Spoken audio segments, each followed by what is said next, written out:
Hello friends, welcome to study with Khushi. मैं खुशी देवांगन स्वागत करती हूँ आपका अपने चैनल पे। आज का हमारा टॉपिक गुप्त साम्राज्य का भाग 2 होगा। इसमें हम गुप्त कालीन साहित्यिक, कला, सामाजिक व्यवस्था, आर्थिक स्थिति, राजनीतिक स्थिति, जो प्रशासन था उसके बारे में पढ़ेंगे। हम गुप्त काल में मोस्टली जो पढ़ते हैं या एग्जाम हॉल में देखते हैं वो गुप्त कालीन जो साहित्य है, कला है, इसके बारे में ज़्यादा क्वेश्चन देखने को मिलता है। देखिए, जब हमने मौर्य साम्राज्य पढ़ा था तो मौर्य साम्राज्य में हमने मौर्य के शासकों के साथ साथ उनकी प्रशासनिक व्यवस्था के बारे में पढ़ा था, क्योंकि वहाँ के जो प्रशासन है उससे बहुत क्वेश्चन देखने को मिलते हैं, क्योंकि उनकी जो प्रशासनिक व्यवस्था थी वो केंद्रीकृत थी, सुदृढ़ थी। लेकिन गुप्त काल की बात करूँ तो ये मौर्यों से कम केंद्रीकृत थी, इसलिए प्रशासन से ज़्यादा क्वेश्चन देखने को नहीं मिलते। फिर भी हमें पढ़ना पड़ेगा क्योंकि हम सारे साम्राज्य पढ़ रहे हैं, इतिहास पढ़ रहे हैं ना। तो और जो ज़्यादातर क्वेश्चन देखने को मिलता है वो गुप्तकालीन कला है, साहित्य है, इसके बारे में होता है। क्योंकि भारतीय इतिहास का इसे स्वर्ण काल कहते हैं। क्यों? क्योंकि इसमें सारे क्षेत्रों का विकास हुआ, चाहे वो कला की बात करूँ, चित्रकला हो, वास्तुकला हो, मंदिर निर्माण की शैली हो, है ना। तो यहाँ देखेंगे हम साहित्य का भी विकास हुआ। साहित्य में संस्कृत साहित्यों का ज़्यादातर विकास हुआ। जो संस्कृत साहित्य है उसमें कालिदास की जो रचनाएं हैं, वात्स्यायन की रचनाएं, तो ये सारी जो रचनाएं हैं इनको भी हमें मुख्य रूप से आज के लेक्चर में देखना है। और जो गुप्त काल में गणित का विकास हुआ, विज्ञान के क्षेत्र में विकास हुआ, इसको भी हम आज के लेक्चर में अच्छे से देखने वाले हैं। तो चलिए आज का लेक्चर स्टार्ट करते हैं। देखिए, लेक्चर स्टार्ट करने से पहले मैं हमेशा की तरह आपको बस यही कहना चाहूँगी कि अगर आपको मेरे वीडियोज़ अच्छे लगते हैं, कंटेंट अच्छे लगते हैं, तो प्लीज़ ज़्यादा से ज़्यादा लोगों तक शेयर कीजिए, क्योंकि ये बिल्कुल नया चैनल है और लोगों को इसकी जानकारी नहीं है। तो जब आप हेल्प करेंगे तभी ये चैनल लोगों तक पहुँच पाएगा। ये बिल्कुल फ्री एजुकेशन है और आपको लास्ट तक ऐसे ही फ्री में अच्छी क्वालिटी कंटेंट के साथ वीडियो अवेलेबल होते रहेंगे। इसका PDF मैं अपने टेलीग्राम चैनल स्टडी विद खुशी में प्रोवाइड करा देती हूँ, तो आप वहाँ भी जाकर PDF डाउनलोड कर सकते हैं और वहाँ इससे रिलेटेड क्विज सॉल्व करके अपनी नॉलेज को और इम्प्रूव कर सकते हैं। तो चलिए आज का वीडियो स्टार्ट करते हैं। देखिए, सबसे पहले हम देखते हैं गुप्तकालीन स्थापत्य और कला, है ना। तो सबसे पहले इसमें हम देखेंगे भवन निर्माण कला। तो देखिए, जब गुप्त काल के हम भवन निर्माण कला देखते हैं तो उसमें हम देखेंगे कि गुप्तों ने बहुत नए नए तत्वों को इसमें समाहित किया। जैसे हम इनके भवन निर्माण की कला में देखेंगे कि इन्होंने ईंटों का, पत्थरों का उपयोग किया है भवन निर्माण में। ठीक है, किसका उपयोग किया है? ईंटों का, पत्थरों का। क्योंकि इससे पहले के जो हम वंश देखते हैं उनके भवन निर्माण में उन्होंने मुख्यतः अधिकांश करके लकड़ियों का प्रयोग किया है। लेकिन गुप्त काल के अगर हम भवनों के बारे में देखें तो इन्होंने ईंटों का, पत्थरों का निर्माण किया है। देखिए, गुप्त काल में विशाल विशाल नगर बनाए गए और इन नगरों में विशाल भवन बनाए गए। ठीक है, तो गुप्त काल में हमें बहुत सारे नगर देखने को मिलते हैं जिसके अंतर्गत विशाल भवन बनाए गए। लेकिन दुर्भाग्यवश कहूँ मैं कि इनके काल में अधिकतम हूणों का आक्रमण हुआ, तुर्कों का आक्रमण हुआ, जिसके कारण इनकी जो स्थापत्य शैली है, स्थापत्य जो इन्होंने निर्माण किए, उन्हें बहुत क्षति हुई, है ना। फिर भी मतलब इतनी ज़्यादा क्षति होने के बावजूद हमें कुछ नमूने आज भी देखने को मिलते हैं। जैसे मंदिरों में आपको 3 मंदिर MP से याद रखने हैं और 2 मंदिर UP से याद रखने हैं। ठीक है, 3 मंदिर मध्य प्रदेश से और 2 उत्तर प्रदेश से। देखिए, जो मध्य प्रदेश में स्थित मंदिर है उसमें आपको याद रखना है भूमरा का मंदिर। ठीक है, भूमरा में शिव मंदिर है, उसे याद रखना है। भूमरा में कौन सा मंदिर है? शिव मंदिर। तिगवा में विष्णु मंदिर है। ठीक है, तो तिगवा जो ये भी MP में है और तिगवा में विष्णु मंदिर है, इसे याद रखना है। और नचना कुठारा का मंदिर ये भी MP में है और ये एक पार्वती मंदिर है, तो आपको ये चीज़ें भी याद रखनी है। ठीक है, मैंने क्या कहा? भूमरा का शिव मंदिर, तिगवा का विष्णु मंदिर और नचना कुठारा का पार्वती मंदिर। वैसे उत्तर प्रदेश में आपको 2 मंदिर याद रखने हैं, एक तो भीतरगांव का मंदिर और दूसरा देवगढ़ का दशावतार मंदिर। ठीक है, तो आपको इतनी चीज़ें याद होनी ही चाहिए मंदिर से। ये मंदिर जो है 5 ही मंदिर है, बहुत इम्पॉर्टेंट है, गुप्त काल की स्थापत्य कला का नमूना है और ये नागर शैली में बने हुए हैं। और जो ये मंदिर है इनकी जो छत है वो वो देखेंगे आप तो चपटी होती है, आप इमेज में देख पा रहे होंगे। तो इनके जो मंदिर हैं, इनकी जो छतें होती है वो चपटी होती है। और जो नागर शैली है इसके बारे में मैं आपको अलग से लेक्चर में बताऊंगी, क्योंकि जो नागर शैली है वो उत्तर भारत में प्रचलित थी। वैसे ही द्रविड़ शैली और बेसर शैली के बारे में मैं आपको कंपेरिजन फॉर्म में अलग से बताऊंगी। तो आपको अभी ये याद रखना है कि जो इनके मंदिर थे, इनके मंदिरों का निर्माण जो है वो नागर शैली में हुआ, और इनकी जो छतें होती थी वो चपटी होती थी, और ये मंदिर जो है आकार में छोटे होते थे। कैसे होते थे? छोटे होते थे, ठीक है। और ये गुप्तकालीन स्थापत्य कला के बहुत सुंदर नमूने हैं, ठीक है। देखिए, भवन निर्माण की कला में हम देख रहे हैं तो एक मंदिर कला हमने देखी। इसके अलावा इसमें स्तूपों और बौद्ध मठों का भी निर्माण हुआ है, मतलब बौद्ध जो मठ है, स्तूप है, इनका भी निर्माण हुआ है। इसे हम सांची और गया में देख सकते हैं, ठीक है। कहाँ देख सकते हैं? जो गुप्त काल में बौद्ध मठों का, स्तूपों का निर्माण हुआ तो कहाँ हुआ? सांची और गया में। इसके अलावा देखेंगे तो गुफा कलाओं का भी बहुत विकास हुआ इस युग में। देखिए, गुफा कला की बात करूं तो आप देखेंगे जो अजंता की गुफाएं हैं वो बहुत प्रसिद्ध है। गुप्तकालीन इसमें आपको चित्रकला भी देखने को मिलेगी और गुफा कला का भी आपको नमूना इसमें देखने को मिलेगा। इसके अलावा जो मध्य प्रदेश का भिलासा है उसके समीप आपको उदयगिरी की गुफा देखने को मिलेगी, जो गुप्तकालीन गुफा कला का विशिष्टतम उदाहरण है। और जो ये गुफाएं होती थी इसमें अनेक स्तंभ होते थे। क्या होते थे? अनेक स्तंभ होते थे। देखिए, शिल्प कला की बात करूं तो शिल्प कला का भी विकास गुप्त काल में बहुत अच्छे से हुआ है, बहुत ज़्यादा हुआ है। क्योंकि देखिए, शिल्प कला में हम मुख्य रूप से मूर्ति कला को देखते हैं, तो जो मूर्ति कला का विकास है गुप्त काल में बहुत अच्छे से हुआ। गुप्त काल से पहले के जो वंश थे, है ना, उनमें हम देखेंगे तो अधिकतर पशुओं की मूर्ति बनाई जाती थी। किसकी मूर्ति बनाई जाती थी? पशुओं की। लेकिन जब गुप्त काल में मूर्ति कला का विकास हुआ तो यहाँ मानवों और देवताओं की मूर्तियों का विकास हुआ, ठीक है।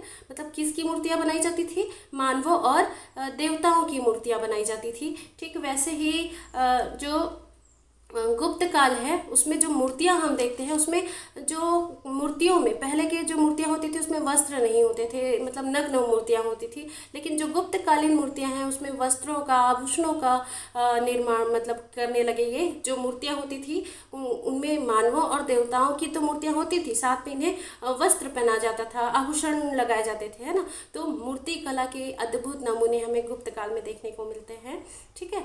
इस काल की जो मूर्तियां हैं, है ना, इस काल की जो मूर्तियां हैं उनके जो बाह्य स्वरूप है और उनके जो आंतरिक भाव है, मतलब जो स्वरूप है जैसा दिख रहा है और जो उसके आंतरिक भाव है, उन दोनों के बीच अच्छा तालमेल बैठा है, ठीक है। अच्छा तालमेल, सामंजस्य बैठा है, हमें ऐसा प्रतीत होता है। तो ये हो गया शिल्पकला। अब इसके आगे देखते हैं हम चित्रकला के बारे में।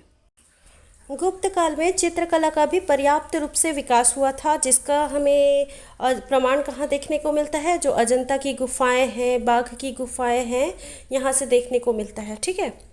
अजंता की गुफाएं हैं वो जो बौद्ध धर्म की शाखा है, महायान शाखा से रिलेटेड है, और इसमें हमें गुप्तकालीन चित्रकला देखने को मिलती है, ठीक है। जो अजंता की गुफा है ये महाराष्ट्र में है, और उससे हमें क्या देखने को मिलता है? जो गुप्तकालीन चित्रकला है उसके बारे में देखने को मिलता है।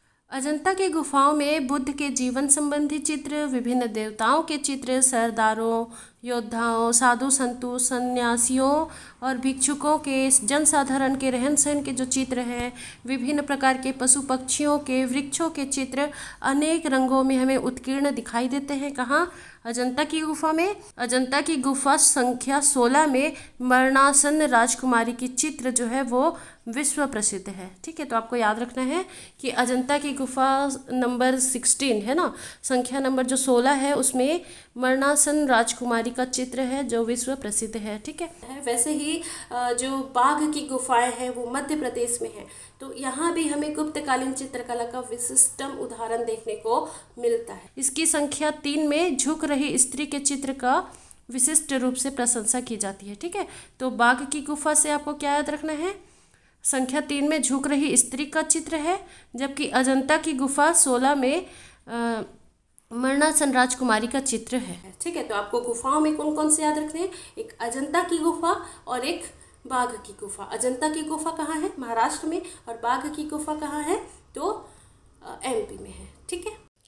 गुप्त काल में धातु कला और मुद्रा का जो निर्माण है उसके भी कला का पर्याप्त विकास हुआ। इस समय जो धातु कला का क्षेत्र था इसमें अनेक विशिष्टताएं हमें देखने को मिलती है। जैसे नालंदा में महात्मा बुद्ध की 7.5 फीट ऊंची ताम्र मूर्ति, आपको याद रखना है, नालंदा में महात्मा बुद्ध की 7.5 फीट ऊंची ताम्र मूर्ति प्राप्त हुई है। वैसे ही दिल्ली में मेहरौली करके जगह है, मेहरौली में जो गुप्त काल में निर्मित लौह स्तंभ है, ठीक है, वो प्राप्त हुआ है। और ये जो मेहरौली का लौह स्तंभ है इसकी चमक आज हजारों साल बीत जाने के बाद भी बनी हुई है, ठीक है। जो लौह धातु है इस पर जो पॉलिश की गई है वो तकनीक आज तक हम विकसित नहीं कर पाए हैं। आप खुद देखेंगे आपके आसपास जो लोहे के सामान उपयोग में नहीं आते उनमें बहुत जल्दी जंग लग जाता है ना। लेकिन ये जो मेहरौली का लौह स्तंभ है जो गुप्त काल में निर्मित है इसमें आज हजारों वर्ष बीत जाने के बाद भी जंग नहीं लगा है, चमक बनी हुई है। तो एग्ज़ाम हॉल में पूछता है कि जो मेहरौली का लौह स्तंभ है, जंग रहित लौह स्तंभ है, वो कहाँ है, तो मेहरौली दिल्ली में है। किस काल का है, तो गुप्त काल का है, आपको याद रखना है, ठीक है। वैसे ही नालंदा में जो महात्मा बुद्ध की 7.5 फीट ऊंची ताम्र मूर्ति है ये भी गुप्तकालीन है, आपको याद रखना है, ठीक है। प्राचीन भारत में गुप्त काल में मुद्रा कला का भी सर्वाधिक विकास हुआ था। हमने पिछले लेक्चर में भी देखा था कि समुद्रगुप्त ने, चंद्रगुप्त ने, कुमारगुप्त ने बहुत सारे मुद्राएं मतलब चलाई थी। मैंने पूरे डिटेल से उनकी मुद्राओं का नाम के साथ बताया था, तो आप एक बार वो वीडियो देख लीजिए। मैंने ये भी बताया था कि उस समय जो सोने की मुद्राएं थी उन्हें दिनार कहा जाता था, चांदी की मुद्राओं को रूपक या रुपयक कहा जाता था, तांबे का मासक कहते थे, और वैसे मिश्र धातु के भी सिक्के उन्होंने जारी किए, ठीक है। तो जो गुप्तकालीन सिक्के हैं वो पूर्ण रूप से भारतीय हैं, तथा उससे पहले मतलब पूर्ववर्ती जो भी शासक थे, गुप्त काल के पहले के जो शासक थे, गुप्त काल से जो पहले के शासक थे उनके द्वारा जो जारी किए गए सिक्के थे उनकी तुलना में अपेक्षाकृत इनके जो सिक्के थे वो उत्कृष्ट थे और अधिक मूल्यवान थे, ठीक है। जो गुप्तकालीन सिक्के हैं उन पर भारतीय भाषा, भारतीय संवत, भारतीय प्रतीकों और देसी देवी देवताओं का, पशु पक्षियों का चित्र जो है वो स्पष्ट रूप से हमको देखने को मिलता है, ठीक है। जो भारतीय इतिहास के सभी कालों में मैंने आपको बताया था कनिष्क वाले में कि जो सबसे शुद्ध सोने के जो सिक्के हैं वो कनिष्क द्वारा चलाए गए थे, लेकिन सबसे अधिक मात्रा में, सर्वाधिक मात्रा में सोने के सिक्के गुप्त काल में चलाए गए थे, ठीक है। तो आपको ये याद रखना है, सबसे ज़्यादा सोने के सिक्के गुप्त काल में चलाए गए थे, ठीक है। गुप्त काल के जो प्रारंभिक सिक्के थे उन पे कुषाणों तथा कुछ अन्य विदेशी शासकों द्वारा अपनाई गई कला का प्रभाव हमको देखने को मिलता है। लेकिन जो चंद्रगुप्त द्वितीय है, कुमारगुप्त प्रथम है, इनके सिक्के जो हैं पूर्णतः भारतीय हैं, ठीक है। इस काल में जो सिक्कों का अलंकरण भी है वो सुंदर ढंग से किया गया था, क्योंकि हम सिक्कों पर जो चित्र देखते हैं, अक्षर देखते हैं, वो हमें एकदम स्पष्ट दिखाई देते हैं। इनका जो अंकन था चित्रों का, अक्षरों का, वो बहुत स्पष्ट था, ठीक है। तो आपको इतनी चीज़ें इससे याद रखनी है। शिक्षा और साहित्य, शिक्षा और साहित्य की बात करूं तो इस काल में शिक्षा और साहित्य के बहुत ज़्यादा विकास हुए हैं, क्योंकि हम जो साहित्य देखते हैं, चाहे कालिदास की रचनाएं हो गई और भी जो मैं आगे आपको बताने वाली हूँ, उन सभी में जो रचनाएं हैं वो बहुत उत्कृष्ट हैं। और मुख्यतः अगर मैं साहित्य की बात करूँ तो संस्कृत साहित्यों का विकास हुआ है। तो इस काल को संस्कृत साहित्य के लिए स्वर्ण काल कह सकते हैं, स्वर्ण युग कह सकते हैं। संस्कृत साहित्यों का इसमें ज़्यादा विकास हुआ है। चलिए देखते हैं, अभी जितने भी पॉइंट मैं आपको बताऊंगी और जितने भी साहित्य आपको बताऊंगी, कालिदास की जो रचनाएं बताऊंगी और जो रचनाएं बताऊंगी, इससे एग्जाम हॉल में क्वेश्चन देखने को मिलता है। चाहे वनडे एग्जाम हो, प्री हो, व्यापम हो, एसएससी, रेलवे, किसी भी एग्जाम में आपको इनसे क्वेश्चन देखने को मिलेंगे। और देखिए, आपको मेंस की दृष्टि से भी बहुत इंपॉर्टेंट है, क्योंकि अगर आपसे पूछा जाए कि गुप्तकालीन साहित्यों का वर्णन कीजिए, तो जब नाम याद होंगे तभी तो आप लिख पाएंगे ना। तो आपको अच्छे से याद करना है, ध्यान देना है, अच्छे से सुनना है, ठीक है। चलिए देखते हैं। गुप्त काल में पाटलिपुत्र, वल्लभी, उज्जैनी, काशी, मथुरा शिक्षा के प्रमुख केंद्र थे। कौन कौन से?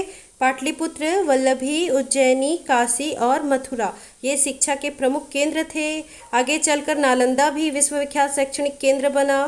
गुप्त काल में रचनाएं हुई थी, ये मुख्यतः संस्कृत में है। संस्कृत साहित्य का दौर कहा जा सकता है इसे, संस्कृत साहित्य का स्वर्ण काल कहा जा सकता है। तो इन पुस्तकों से और इनके लेखकों से भी एग्जाम हॉल में आपको क्वेश्चन देखने को मिलता है, तो आपको याद रखना है। देखिए यहाँ पे जो ये 6-7 पुस्तकें आपको दिख रही हैं, मतलब ये जो 7 पुस्तकें हैं ये कालिदास द्वारा रचित हैं और आपको ये इनके नाम भी याद रखने हैं। ऋतुसंहारम, मेघदूतम, कुमार संभवम, रघुवंशम, मालविकाग्निमित्रम, अभिज्ञान शाकुंतलम और विक्रमोर्वशीय। ठीक है, विक्रमो उर्वशीयम। ठीक है, तो आपको ये याद रखना है। क्या क्या बोला मैंने? ऋतुसंहारम, मेघदूतम, कुमार संभवम, रघुवंशम, मालविकाग्निमित्रम, अभिज्ञान शाकुंतलम और विक्रमो उर्वशीयम। ठीक है, तो ये सभी क्या थी? कालिदास की रचनाएं हैं। तो आपको ये कालिदास की रचनाओं को एकदम से याद कर लेना है। वैसे ही विशाख दत्त द्वारा रचित मुद्रा राक्षस, विशाख दत्त ने और क्या लिखा था? देवी चंद्र गुप्तम। मैंने पिछले लेक्चर में आपको बताया था ये।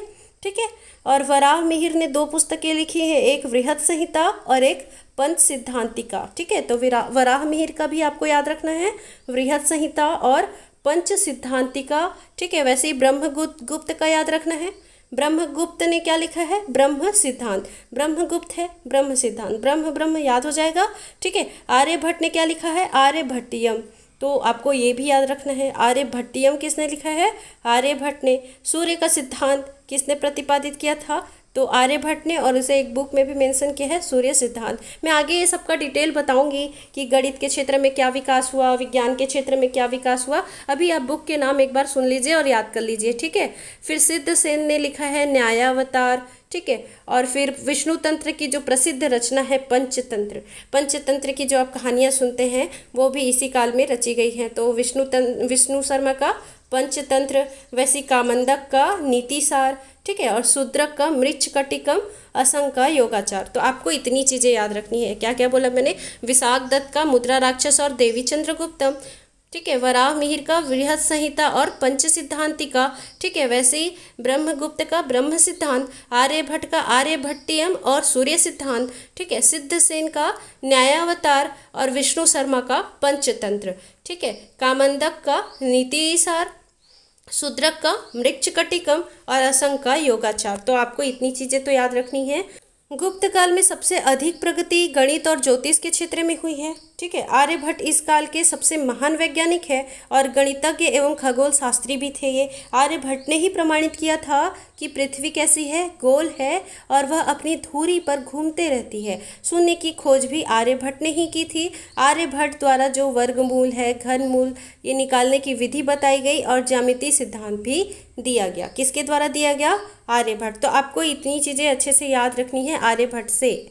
वराह मिहिर भी इस काल के प्रमुख खगोल शास्त्री है। इन्होंने आर्यभट्ट के जो ज्यामितीय सिद्धांत था उसको और अधिक परिशुद्ध किया। इन्होंने बताया कि जो सूर्य है, पृथ्वी है, वो सूर्य के चक्कर लगाती है और जो चंद्रमा है वो पृथ्वी का चक्कर लगाता है। ठीक है, वैसे ही ब्रह्मगुप्त है, उन्होंने चक्रीय चतुर्भुज के क्षेत्रफल और विकर्णों की लंबाई ज्ञात करने की विधि, शून्य के प्रयोग के नियम और द्विघात समीकरणों को हल करने के सूत्र दिए थे। ठीक है, तो इतनी चीज़ें यहाँ से आपको याद रखनी है। वैसे ही सुश्रुत को शल्य चिकित्सा का पितामह कहा जाता है। इन्होंने शल्य चिकित्सा को उपचार कलाओं में सर्वोच्च माना और अपने प्रसिद्ध ग्रंथ सुश्रुत संहिता में 121 प्रकार के शल्य उपकरणों का वर्णन किया है। ठीक है, नागार्जुन क्या थे? इस समय के रसायन विज्ञान के ज्ञाता थे। वाग्भट ने अष्टांग संग्रह नामक आयुर्वेद ग्रंथ की रचना की थी। ठीक है, वराह मिहिर ने ज्योतिष के महत्वपूर्ण सिद्धांत को प्रतिपादित किया था। उन्होंने पंच सिद्धांतिका नामक ज्योतिष ग्रंथ की रचना की थी। ठीक है,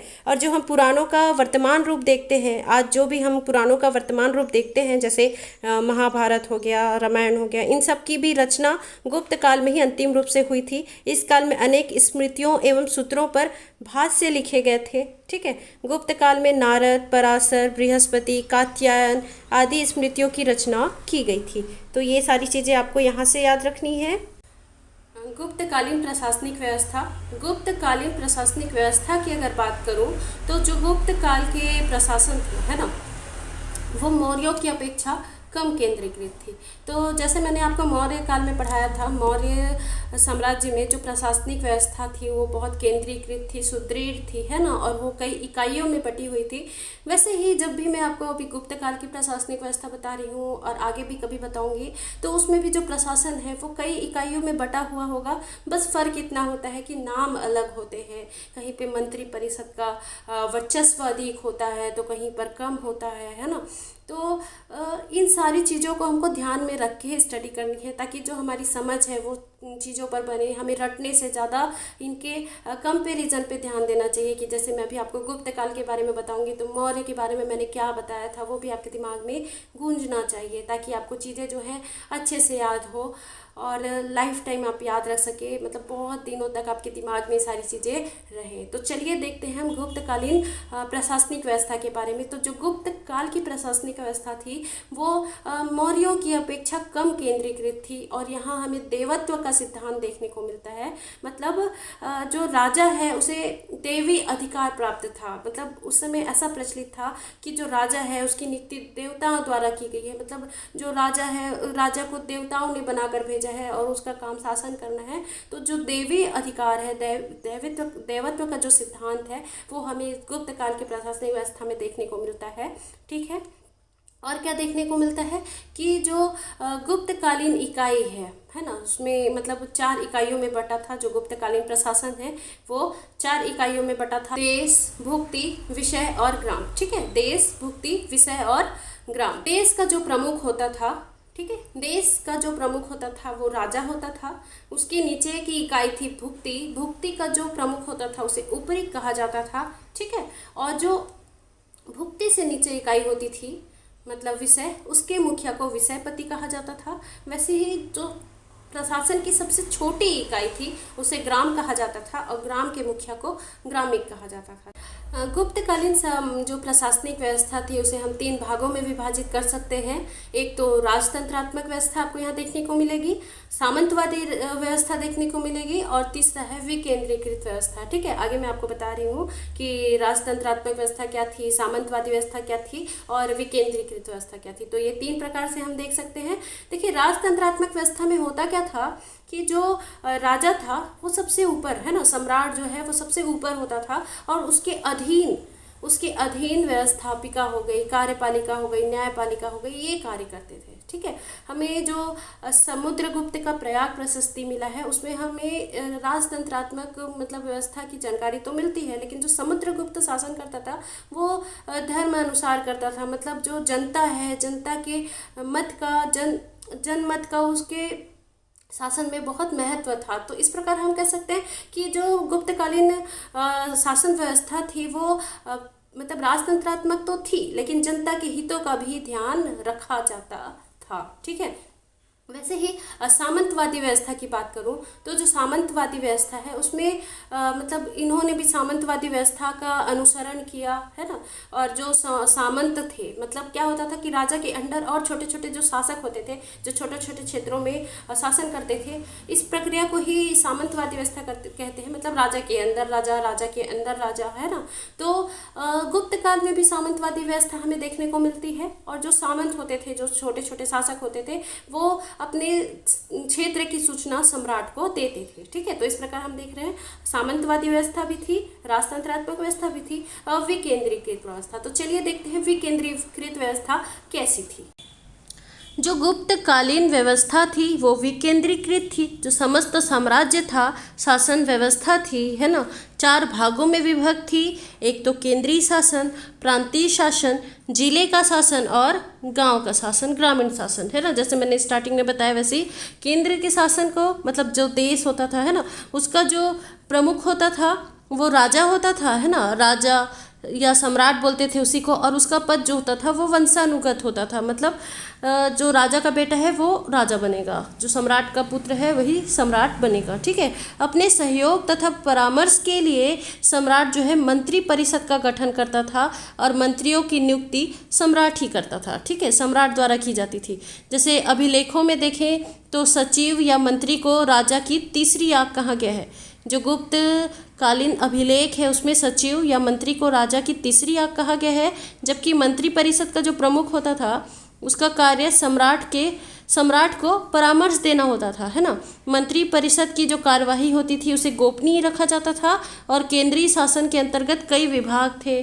जैसे जो पदाधिकारी थे उनका विवरण देखिए कि जो महाबलाधिकृत होता था वो साम्राज्य की जो सेना है उसका सेनापति होता था। मतलब महाबलाधिकृत, बल है, शक्ति है ना, बलाधिकृत। तो सेनापति को कहा जाता था। महादंड नायक, तो महादंड नायक है तो एक क्या होगा, युद्ध तथा सैन्य सक्रियता से संबंधित था ये पद, ठीक है।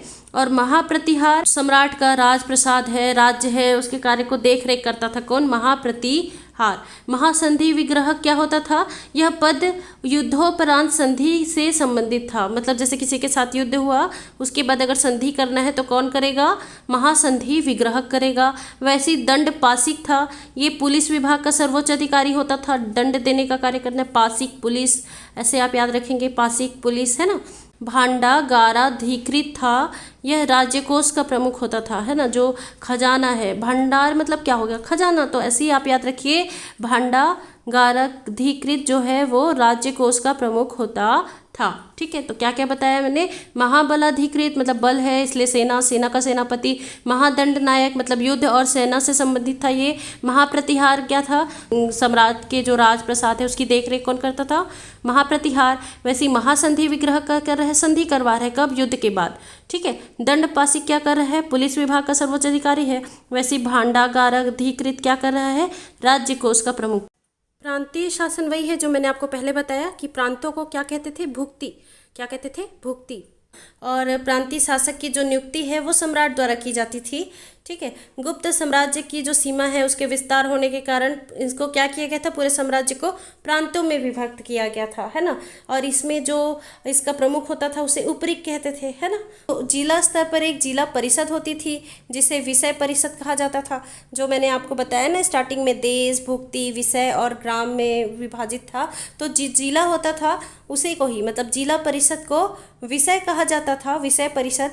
और इसका जो प्रमुख होता था कौन होता था, विषयपति होता था, मैंने बताया ना आपको। इसी प्रकार जो प्रत्येक नगर में एक नगर परिषद होती थी, जिला में तो जिला परिषद है जिसे विषय परिषद कहते थे, इसी के अंडर में प्रत्येक नगर में नगर परिषद होती थी। और उसे इन 4 वर्गों में बांटा गया था। एक तो नगर श्रेष्ठ, ठीक है, जहाँ पूंजीगत वर्ग का जो नेता होता था वो नगर श्रेष्ठ का प्रमुख होता था। सार्थवा, है ना, इसमें ये क्या होता था, विषय के व्यापारियों का नेता होता था, जो मैंने विषय परिषद बताया ना, जिला, इसमें जितने व्यापारी होते थे उनका नेता क्या कहलाता था, सार्थवाह कहलाता था। प्रथम कुलिक, ये क्या होता था, कारीगर समुदाय का प्रमुख होता था, जो कारीगर है ना, उनके समुदाय का प्रमुख कौन है, कुलिक, प्रथम कुलिक। और प्रथम कायस्थ, ये लिपिकों का प्रधान होता था। तो जो हमें कायस्थ जाति देखने को मिलती है वो गुप्त काल से ही आरंभ होती है ना। इसके बारे में मैं आगे और अच्छे से डिटेल से बताऊंगी, तो आपको यहाँ ये सब चीज़ें याद रखनी कि कायस्थ का वर्णन भी गुप्त काल में ही हमें देखने को मिलता है, ठीक है। अब गुप्तकालीन न्याय व्यवस्था की अगर बात करूँ